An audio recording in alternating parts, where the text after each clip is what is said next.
Female infanticide.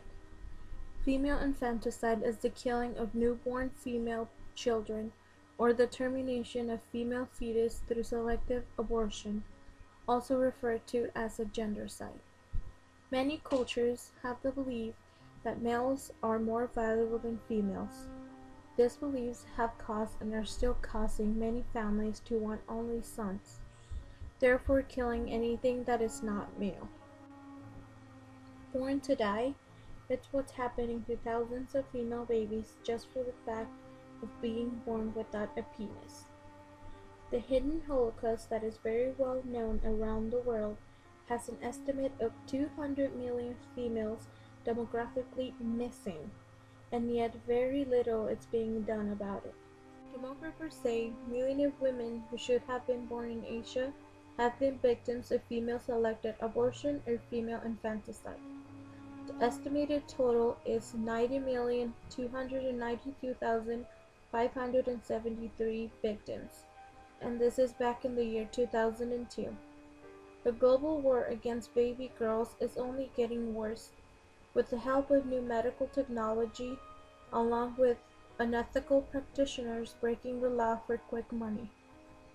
The parents in India, in the majority of the cases the mother, are pressured by the community into killing their own daughters. If the mother doesn't do it, the father is the one that kills the female baby. Not a lot of options, and the result at the end is the death of yet another baby girl. Everyone agrees that they need females for reproduction purposes, but no one wants them. And as I was doing my research, I found a few lines from a book called A Mother's Ordeal by Stephen Mosher, and the lines read, "But you must die, my dear," the mother said coldly. "That way your parents can have a son to care for them in their old age." "But I will take care of you in old age," the little girl said to her mother. "I promise I will never marry." She shuffled across the ground to her knees and tried to hug her mother's legs, but her mother pushed her away.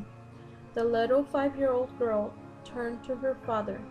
"I will help to take care of my little brother," she pleaded, lifting up her arms to embrace him.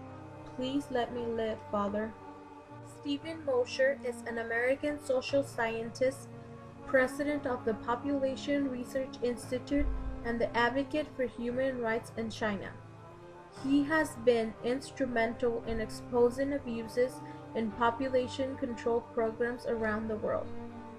I also found a documentary called It's a Girl, and it covers a lot of the information on female gendercide going on in Asia. I had stood in front of the killing tree on the Cambodia killing fields where they'd bash the heads of babies before throwing them into open pit graves, and just wondered about the horrors of genocide. My heart over the years has been broken over and over again by the scale of injustice and suffering in the world today. But nothing quite prepared me for the day that I stood at the edge of a field in southern India looking at a row of graves and listening to a woman share how she had personally strangled 8 of her own newborn baby girls because she didn't want a daughter, she wanted a son. She seemed like a kind woman. She didn't seem to feel any sense of remorse as she shared how her daughters were better off dead than living in poverty their whole lives. This was when the word gendercide had a whole new meaning for me, because I realized that she's simply a product of the environment in which she's lived. You see, gendercide is a result of a strong cultural preference for sons, and is driven by centuries-old traditions that say boys are more valuable than girls. In India here, the strong son preference culture, as many of you may know, has resulted in 5 million girls being selectively aborted every year.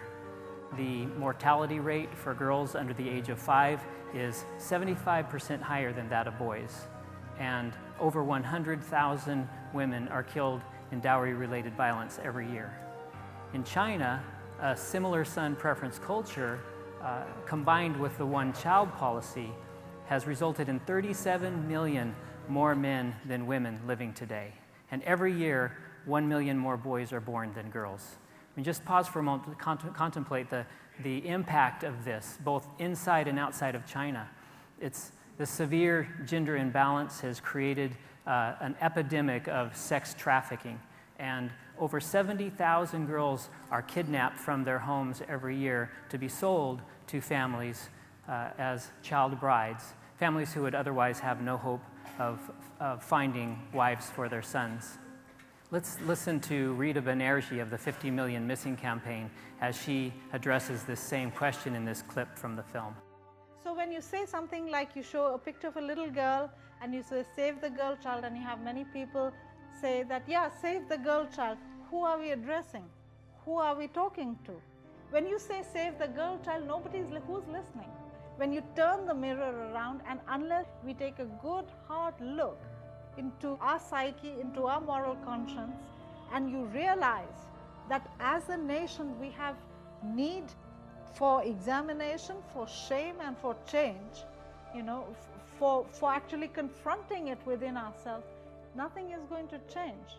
There needs to be an assumption of responsibility, that there is something that we have allowed to go horribly wrong, and we are each responsible for it.